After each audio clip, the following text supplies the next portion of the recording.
Hey, it's Jag, and today I continue working on the neck.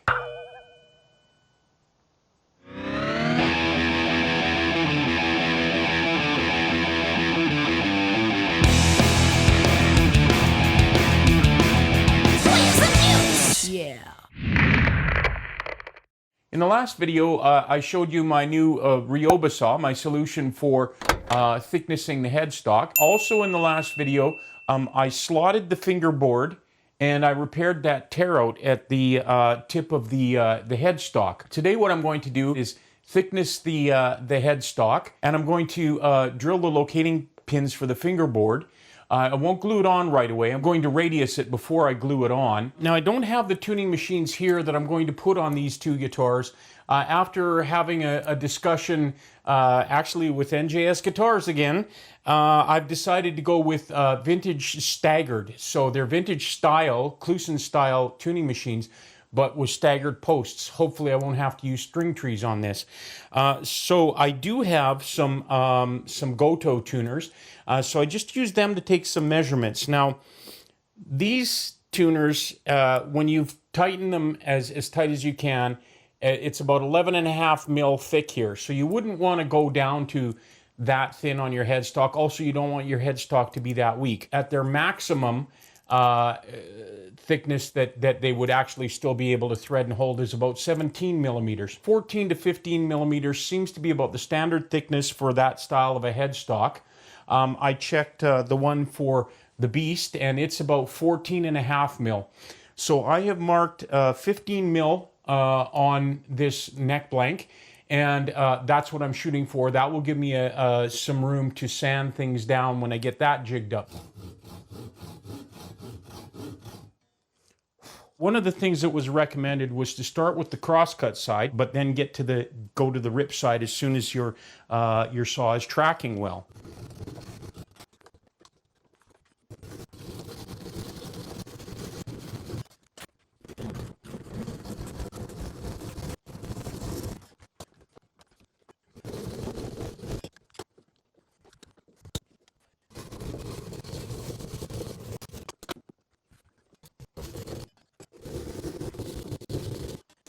Okay, I'm down to my line on both sides. I'm going to clamp this down and cut my right angle here, and then we'll just finish off cutting that face.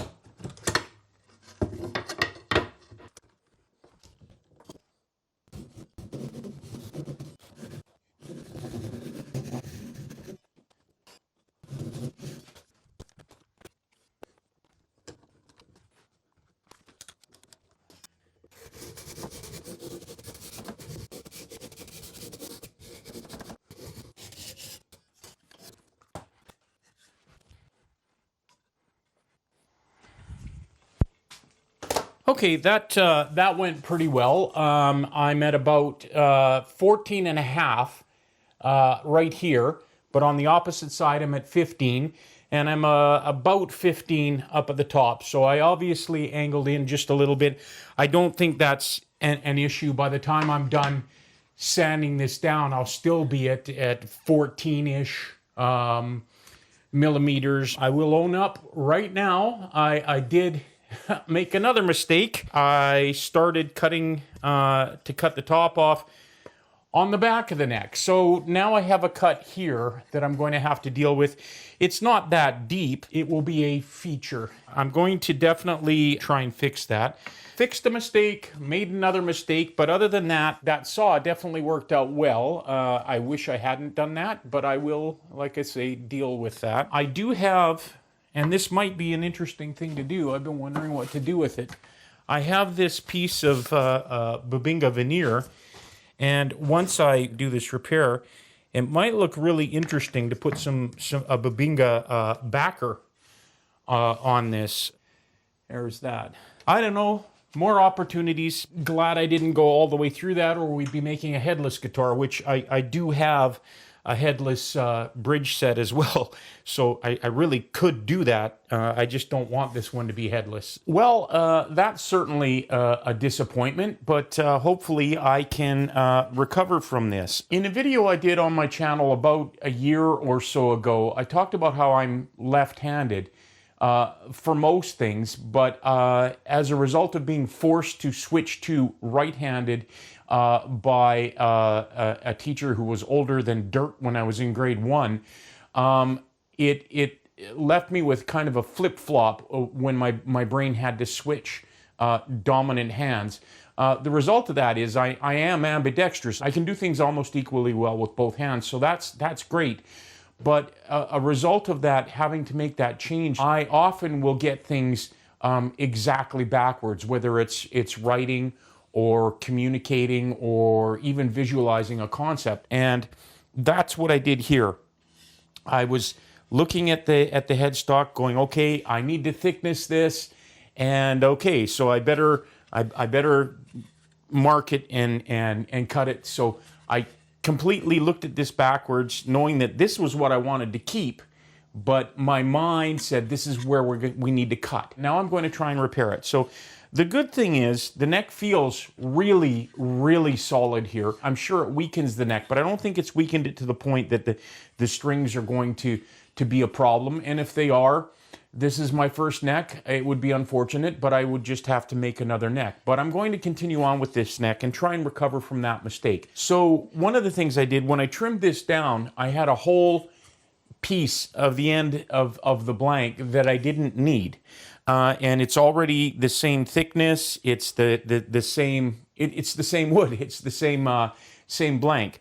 So what I did was I open sesame. So what I did was I got out my crosscut sled and I cut about 5 or 6 really thin slices off the end of this. And my idea being that I will be able to take one of those slices, cut it to about 5 mil, and then set it in this kerf and glue it in.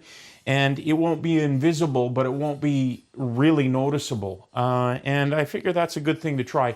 Of course, I thought of a few other ideas. It was suggested that I could put a fret in there, which I actually think isn't an entirely bad idea, but I just don't think I'd like the idea of a fret bumping out there. The first thing I actually thought was that I would take a piece of walnut or some other dark wood, or maybe even some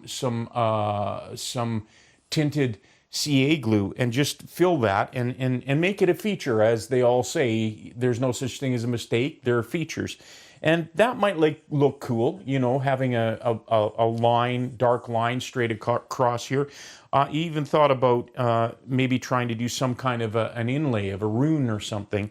At the end of the day, all of that seems a little bit more complicated than I want to tackle right now. So getting back to these slices that I cut off, and I just sort of randomly sliced them, and I got 2 that, actually I got 3 that are very close to the same thickness as the kerf. They were just a little too wide. So what I'm going to do is take one of these and sand it down so that it just fits in that kerf. And then the idea I got from when I was testing the flex is I will clamp the neck down solid from the heel to the nut line, and then I will just put a little bit of pressure on with a clamp to open the kerf up a little bit, and then I should be able to put some glue in there and slip that this shim in. And the good thing about this shim is, as I say, it's from the end of the headstock, so it will have the ash in the center and the maple on either side, and I think that's going to be as close to invisible as I can get it. So I will get jigged up over here on this bench, and we will get ready to thickness this down and glue it in. All right, so I'm over here at this workbench, and what I've done is I've got one of these long pieces of very straight, flat oak, and I've double stick taped this first shim. And what I'm going to do is clamp it to the edge of the the bench here. And then I have another very flat piece of oak with some 180 grit paper, and I'm going to use that to sand this this strip. Now, this block is not quite as thick as my shim is, and that's okay. There's two things that will let me do. When I have this down on the bench and I'm sanding, it will let me gauge how deep and how evenly I am going with the sanding, because part of this shim won't be sanded away, and I don't need the whole thickness of that shim. It's about, well, it's the thickness of the blank, so 13/16. I only need about maybe 5, maybe 6 mil to fit in that kerf, and even a couple mil of that will get trimmed off when I sand it flush with the neck. So I think this is the way I'm going to at least start with this for right now, and we'll see how it goes.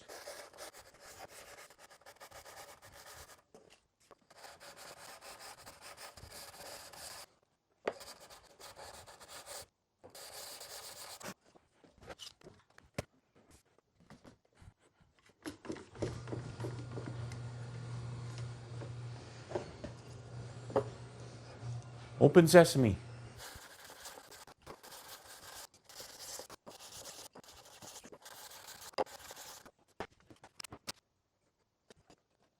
Okay, it's almost thin enough to fit in there. I'm going to try this clamp on the end to see if I can open that kerf up just a little bit and see if this shim will fit in there. Then if it does, we'll glue it in. If not, there's more sanding. So like I say, I don't want to put too much pressure on and risk snapping that headstock. I just want to put a little pressure on. So I'm going to use a smaller clamp just near the end of the headstock here. It's just snug on there now. I'm just going to give it just a little bit of pressure. I did see that that kerf open up. No, it's there. Okay, and the shim is still not thin enough. I'm going to do some more sanding and off camera, and I'll come back when I have this down to a thickness that I can use in here. All right, it seems to be working. I've got a shim cut down thin. I've left it actually quite long. I'd rather trim the extra off once I'm done.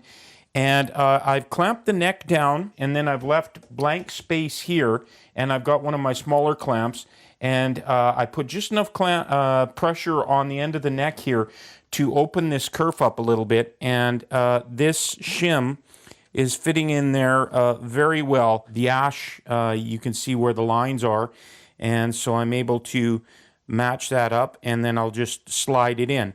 So I'm going to use some tight bond in there. And I saved some of the sawdust from when I was thicknessing the headstock. So I will put some of that in on either side here. And I think I'm going to need some just in the sides, on the side of the neck here. Because I was using a saw, the kerf is kind of rounded. It's a little higher in the middle. So the shim doesn't go down to the end of those cuts, so I'm okay with just filling that part with some of this sawdust.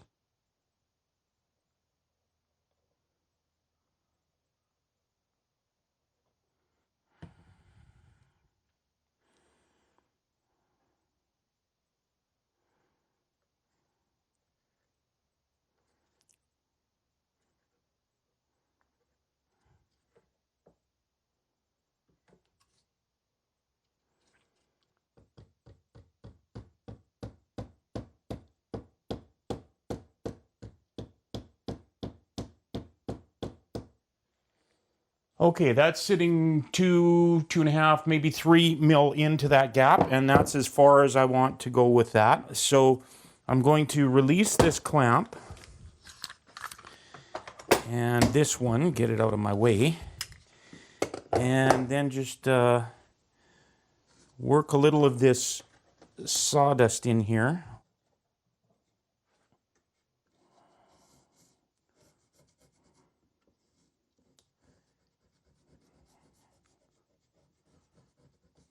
So with any luck, that'll be a good repair. I'm going to let this glue cure and then come back and trim that and sand it and see how this looks as a repair. But at the moment, I'm rather encouraged. I'm sure it's not going to be invisible, but if it's not obvious, that will be good enough for me. This is the first neck I've ever made. Well, the glue has had a little over an hour to cure on here.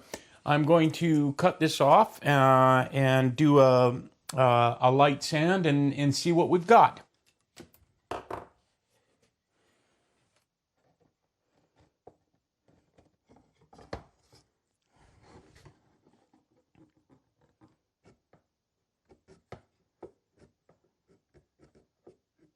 So it definitely won't be an invisible repair, but it looks pretty good, and it's probably not going to be super obvious. So I'm just going to finish cleaning this up, and I'll show you what it looks like.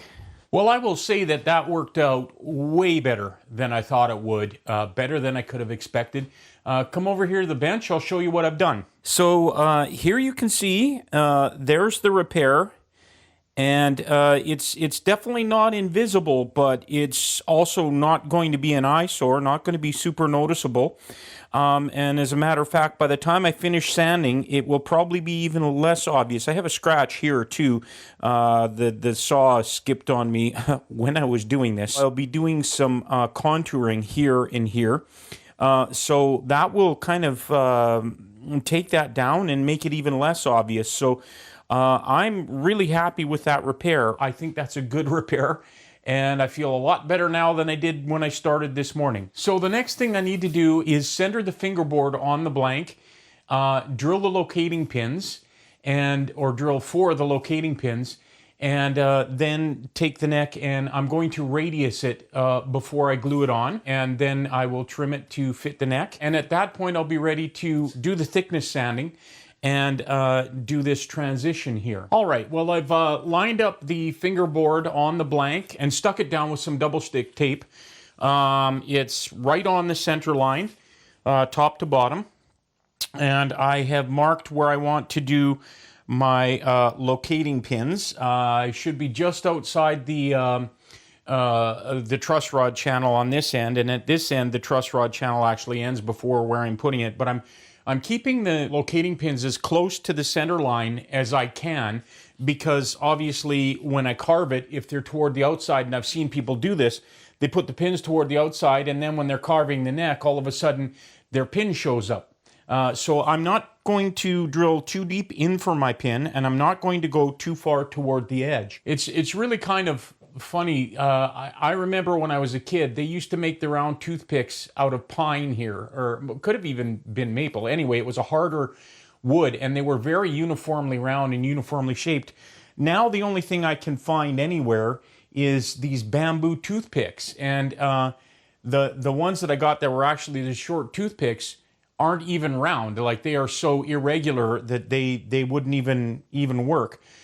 So I went and got some bamboo skewers, which I guess they make them nicer because they go in the fancy food. I don't know. But they were rounder. And I've got a 5/64 drill bit. That's a little under 2 mil. And the skewers were just a little under 2 mil too. And I did a test hole in the offcut from the top of the headstock, and it was really snug. And I want them to be snug, but I want to be able to get the pins in and out. I want to drill for them, make sure they'll fit, but then I'm going to take them out because I'm not gluing this fingerboard on yet.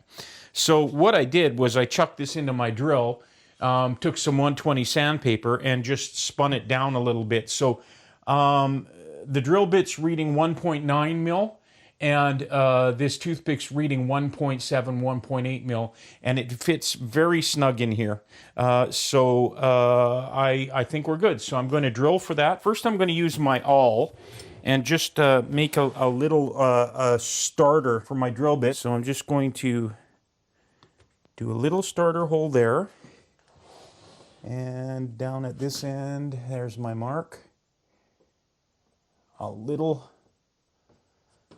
starter there. And I have put some masking tape on. I don't want to go too deep with these locating pins either. So I've got some masking tape on there, and I'll stop when that bottoms out.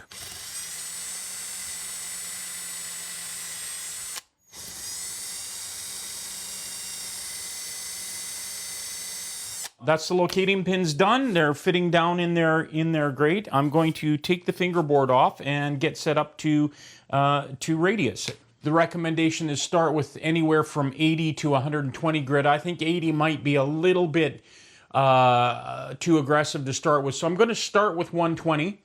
I've got a 9.5 inch radius sanding block. Every guitar I have that I love playing and that feels good, I checked them all and they are all bang on 9.5 inch radius.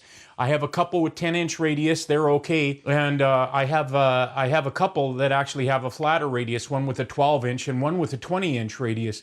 I never play those necks, I can't stand them, so I'm a Fender guy, 9.5 inch radius. So 120 on a 9.5 inch radius block. While I was looking around at different people radiusing their fingerboards, I came across one from Fletcher Handcrafted Guitars. He's awesome. He's one of the, I would consider him one of the old guard builders on YouTube. I think he's been doing it for at least 12, maybe even more years on YouTube. He dropped off. He disappeared about 6 years ago, and he just came back about a month ago with a really great build, the 59, I think it's called. Check that video out. It's awesome. And I was really glad to see him come back. He's really good.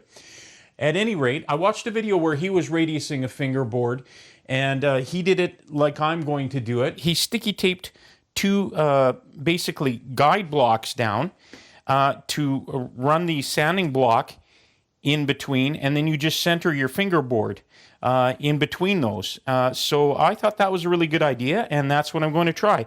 I fitted this in before I put the sandpaper on, and it was fitting good. It seems a little tight now. Oh yeah, it'll loosen up though. So here we go.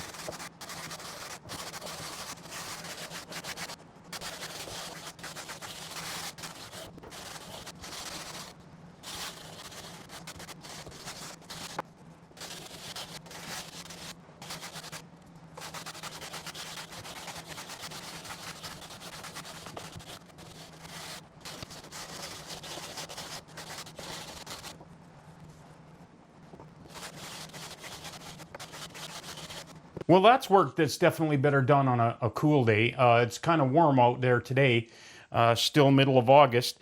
I did end up going from the 120 going back to 80. 120 was just taking too long. So I went 80, 100, 120, 180, 220, 320, and 400. Now I have a nicely radiused fingerboard. It looks really great. It's as even as I could get it each side here. So it's looking really good. You can see. And you can see there's the radius at the neck end and heel end. So I'm really happy. This is working out really great. I think this has gone really well, and it looks good, feels good, and I think I'm going to stop here. So next video, I will glue the fingerboard onto the blank, and then I will trim it with the router, and then we'll get to sanding the headstock and that transition from the headstock to the fingerboard. A good day's work today. Actually, it's been a couple days. So like always, like and subscribe, share the video. I really appreciate the support you guys are giving to me and to this community, the Great Guitar Build Off is now a yearly event, and it's just great to see all the support and all the builders. Like always, the links to my band One Soul Thrust are in the links below. Please check us out. And until the next video, we'll see you.